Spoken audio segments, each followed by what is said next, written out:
La historia y evolución de la tercera generación del Volkswagen Golf la hemos revivido gracias a la ayuda de un magnífico VR6, que fue matriculado en Madrid en el invierno de 1993.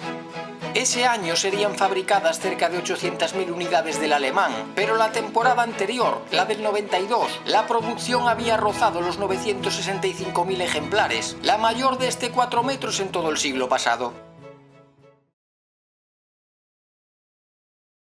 Desde la aparición de la tercera generación del Golf, sus nuevas formas habían despertado opiniones encontradas. Continuista y adaptado a las últimas tendencias para algunos, banal y de rasgos orientales para otros tantos. Como publicaba Motor 16, en su frontal podíamos ver los faros de un Mazda, las aletas ensanchadas lo asemejaban a un Renault Clio y en la trasera se respiraba el aire de un Nissan Sunny. Según la revista, el Golf había sido víctima de su propio éxito. Muchos lo habían copiado, por lo que al final todos acabaron por parecerse entre sí. Pero lo cierto es que el equipo de Herbert Schaffer, creador de la segunda generación y responsable de diseño de Volkswagen desde 1968, lograba en las versiones más optimizadas un coeficiente aerodinámico de 0,30, frente a un 0,42 y a un 0,34 declarados para la primera y la segunda serie respectivamente, siendo además el Golf 3 el más aerodinámico de las 5 primeras entregas. Por si fuera poco, los controvertidos faros ovalados aumentaban según el fabricante, un 50% la intensidad lumínica y un 20% el alcance. Otro detalle característico será el pliegue o escalonamiento lateral, que recorre toda la carrocería por debajo de las ventanillas y del grueso montante trasero, enlazando los pilotos delanteros con los de la zaga. Las dimensiones apenas variaban respecto al Golf precedente. La longitud superaba por un par de centímetros y por primera vez los 4 metros, sobre una distancia entre ejes de 247 centímetros que permanecía inalterada. Como en el GTI, con el que el VR6 compartía sus aditamentos específicos, la altura disminuía respecto a las versiones más turísticas debido a los trenes de rodaje del denominado Chasis Plus, hasta situarse en 1,40 m. En el 6 cilindros, las llantas de 15 pulgadas de diámetro y 6,5 de anchura, ofrecidas sin coste, llevarán la firma de BBS y montaban neumáticos de 205 milímetros de anchura y perfil 50.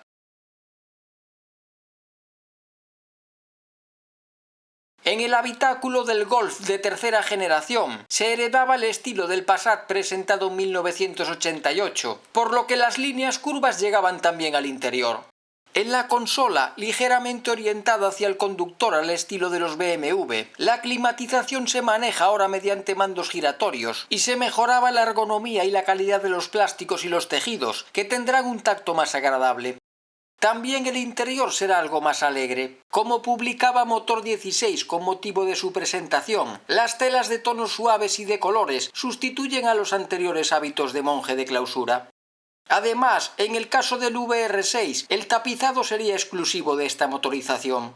Encontrar la postura de conducción adecuada no supondrá ningún problema, ya que los diferentes mandos quedarán al alcance de la mano, y tanto el asiento como el volante serán regulables en altura. Así como la seguridad daba un notable paso hacia adelante, la habitabilidad apenas crecía, aunque no desentonará ante las ofrecidas en su segmento. La veteranía de nuestro invitado se pone de manifiesto en algo curioso. Los huecos portaobjetos de las puertas delanteras se diseñarían específicamente para alojar la guía del Automóvil Club Alemán de Carreteras. La dotación de elementos de confort, muy parca en los precedentes GTI en sus primeros tiempos, será aquí muy completa. El equipamiento de serie de los últimos Golf VR6 incluía, por 3.785.000 pesetas, equivalente hoy a unos 36.000 euros, el doble airbag frontal, el aire acondicionado, el cierre centralizado, los elevalunas eléctricos, el volante de 4 brazos revestido en cuero, a juego con el pomo de la palanca de cambios y los retrovisores térmicos accionados eléctricamente. En la lista de elementos opcionales, Volkswagen ofrecía el climatizador automático Climatronic, valorado en unas 180.000 pesetas, el techo corredizo eléctrico, los faros antiniebla delanteros, la tapicería de cuero y la alarma antirrobo. Lo que no será precisamente generoso será la instrumentación, que aportará la misma información que sus ancestros más deportivos. A los omnipresentes velocímetro, cuentavueltas, termómetro del líquido refrigerante y aforador del nivel de combustible se sumará la lectura de la temperatura del aceite ofrecida por el ordenador de a bordo. manejado desde el mando de los limpiaparabrisas e incluido sin coste. Indicará además la hora, la velocidad y el consumo medios o la temperatura exterior. El maletero, cuyo portón descendía ahora hasta encontrarse con el paragolpes, perdía algo de capacidad respecto a la generación anterior, pero seguirá contando con unas formas muy aprovechables.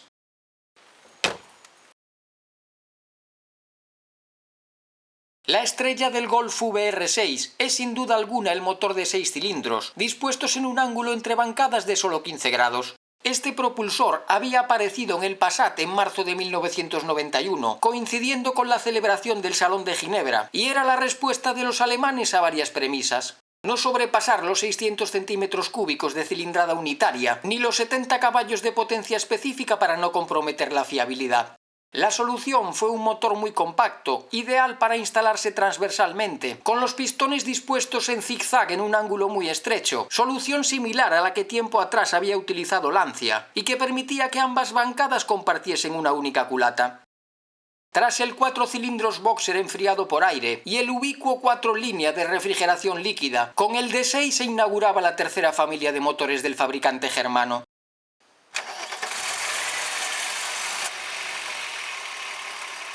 Este carrera larga con 2 árboles de levas, gestión Motronic y casi 2.800 centímetros cúbicos, es capaz de entregar 174 caballos a 5.800 revoluciones por minuto, alcanzando su par un valor máximo de 24 kilogramos a 4.200 vueltas, aunque dispondrá de 20 entre 1.300 y 6.000. Al picar espuelas, el VR6 obtenía un registro de aceleración de 0 a 100 en menos de 8 segundos, pudiendo alcanzar, según Volkswagen, una velocidad límite de 225 km a la hora. El comportamiento en carretera, referencia entre los de su clase, mejorará en esta tercera generación con el incremento de las vías, en torno a 5 centímetros en ambos trenes. En el eje delantero se dispone de conjuntos McPherson con triángulos inferiores y en el conocido eje torsional trasero los amortiguadores serán de gas en esta variante de 6 cilindros. Como los GTI y el anterior G60, el VR6 incorpora de serie el bloqueo electrónico del diferencial, o EDS, que utilizando los componentes del ABS evitará las pérdidas de tracción por debajo de 55 km/h. Los discos de freno ventilados de 280 milímetros de diámetro serán los mismos que habían aparecido en el Corrado, y los traseros macizos de 226 procedían directamente de los GTI de 2 litros. Finalmente, la desmultiplicación de la dirección de cremallera, con asistencia hidráulica de serie, hará que el recorrido completo de la rueda suponga poco más de 3 vueltas de volante. Tras su paso por los rotativos del motor, se llegaba a la conclusión de que el Golf VR6 era un coche con más luces que sombras, un apetitoso bocado, aunque muy caro para los paladares españoles. A comienzos de 1993, el mensual automóvil llevaba a sus páginas a este verdadero pace car. Bajo una inofensiva apariencia se ocultaba, según la revista, la referencia en su categoría para la década de los 90. El motor trabaja a bajo régimen como un auténtico corredor de fondo, sin que los consumos superen el límite de la decencia. El equipo de frenado funcionará infatigablemente en todo momento, y tanto la dirección como el cambio contarán con un tacto delicioso. A pesar del incremento de peso debido al motor, el VR6 conserva el excelente guiado de los primeros GTI y su misma nobleza, inscribiéndose con soltura en los virajes, donde la trasera también se prestará a colaborar. Su principal defecto, al menos en España, será su elevado precio, teniendo en cuenta que en Alemania su tarifa superaba por poco la del GTI 16 válvulas. El motor de 6 cilindros en un Golf aparecía en autopista como un verdadero desafío, tanto para el bastidor de un 4 metros como para sus más directos competidores. Con una potencia y un par obtenidos superiores a los anunciados, el peculiar motor proporciona una respuesta instantánea en todo momento, acompañado de unas relaciones del cambio relativamente cortas, de modo que la velocidad punta se obtenía casi a 200 vueltas por encima del régimen de potencia máxima. A pesar de ello, esta variante no será especialmente sedienta en carretera, donde podrá consumir cifras en torno a los 8,5 litros. Los asientos sujetarán bien el cuerpo en los apoyos y la eficacia de su bastidor sobre recorridos sinuosos será altísima, aun cuando un 65% del peso total se concentraba en el eje delantero, sin que los tarados de la suspensión llegasen a resultar incómodos. El flamante coche del año en Europa para 1992 rendía cuentas también ante motor 16. Las virtudes de este campeón serán las ya conocidas, y los defectos que la revista nota serán de escasa entidad. La ausencia de iluminación en los mandos de la climatización obligaba a un cierto tanteo inicial en la oscuridad. La rueda de repuestos era del tipo galleta. La palanca de cambios tendrá un tacto esponjoso y la escasa altura del faldón delantero será incompatible con la de los bordillos en circulación urbana, donde su manejo será delicioso según Víctor Piccione, ya que con la tercera engranada el elástico VR6 se comporta como si tuviese cambio automático.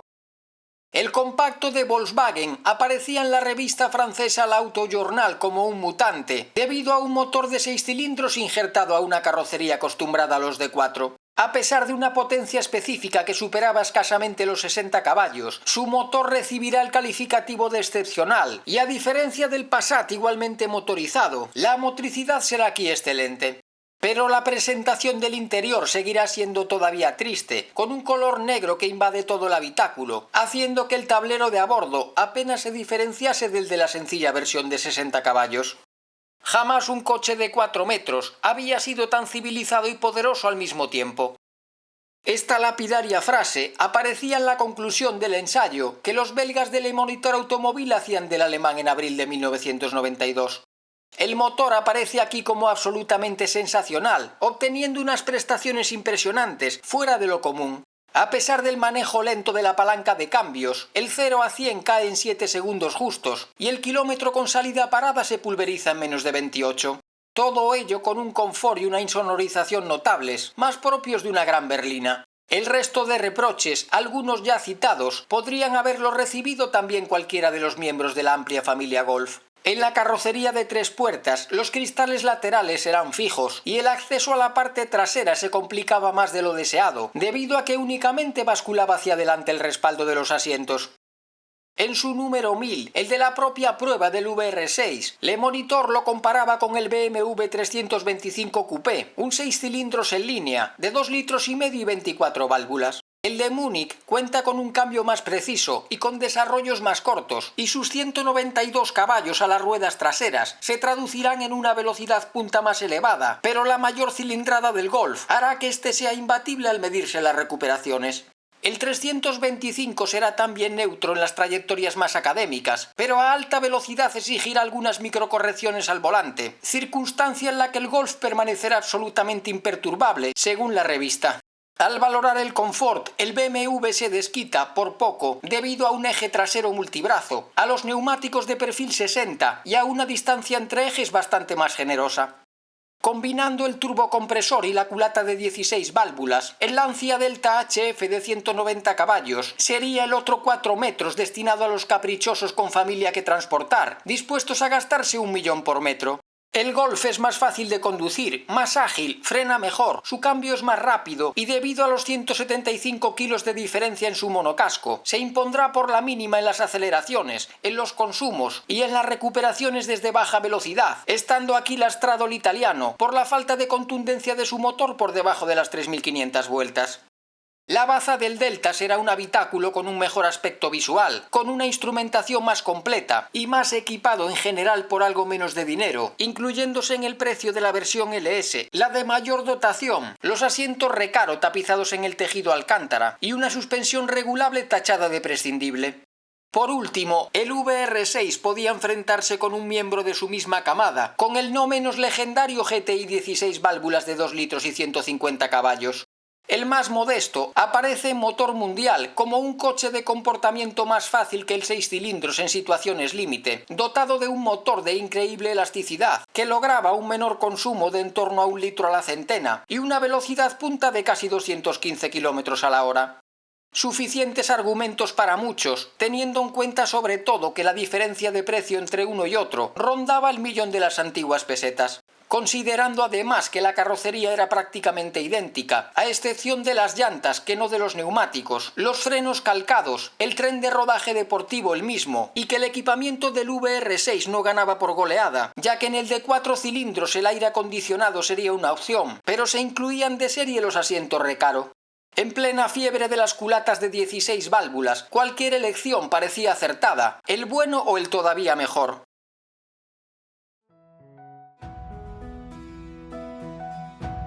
La tercera generación del mito de Volkswagen rompía con la frase de Giorgio Giugiaro, en la que decía que lo redondo es ahora cuadrado, y con la que justificaba las líneas del primer Golf, en contraposición a las del casi inmortal escarabajo. Con una cilindrada más propia de un Audi, el VR6 parecía apropiarse de ese otro dicho carente de complejos. Big is beautiful, o lo que es lo mismo, cuanto más grande mejor.